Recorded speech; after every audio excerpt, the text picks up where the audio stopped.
Welcome back. I'm Curtis Smith. We've returned to the Rose Garden in Albuquerque to look at some of the problems which have developed this summer here in the Rose Garden.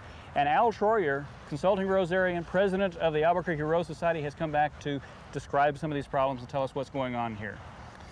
Nice to have you back, Curtis.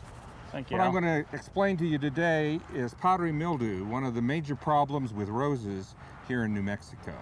I want to show you the different stages and what it looks like. Curtis, what you have here is powdery mildew in its early stages. As you see, the leaves are starting to curl. But I don't see any of the powdery mildew on the surface of the leaf, so it's very early, isn't it? That's true, but what you're seeing is the front side. If you turn the leaf over, you can see the beginnings of that powdery mildew. See here? Development of the powdery material right here, too. That's correct.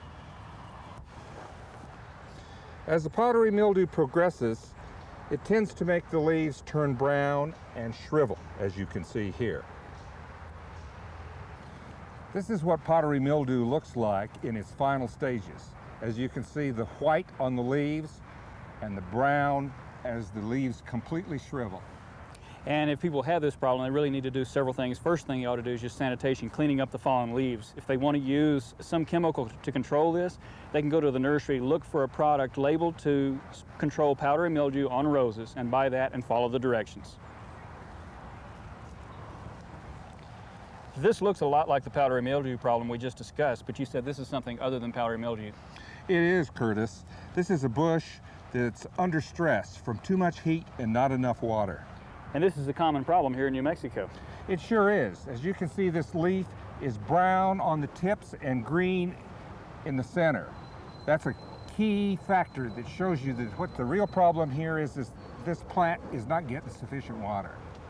And the heat just really aggravates that. That's correct.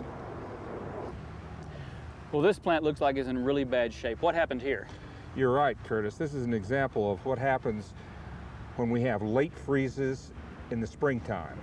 This rose was badly damaged in the spring and has managed to hang on throughout the summer. However, it is now giving up the ghost. See how it's beginning to shrivel? Yes. If you left it here, it'd just be a stick by spring. That's absolutely right, and it will have to be dug out. So it's a good example of what needs to be replaced. That is correct. Al, thanks for coming back to the Rose Garden here at the Wyoming Library in Albuquerque to show us the problems that have been developing this summer. Oh, you're welcome, Curtis.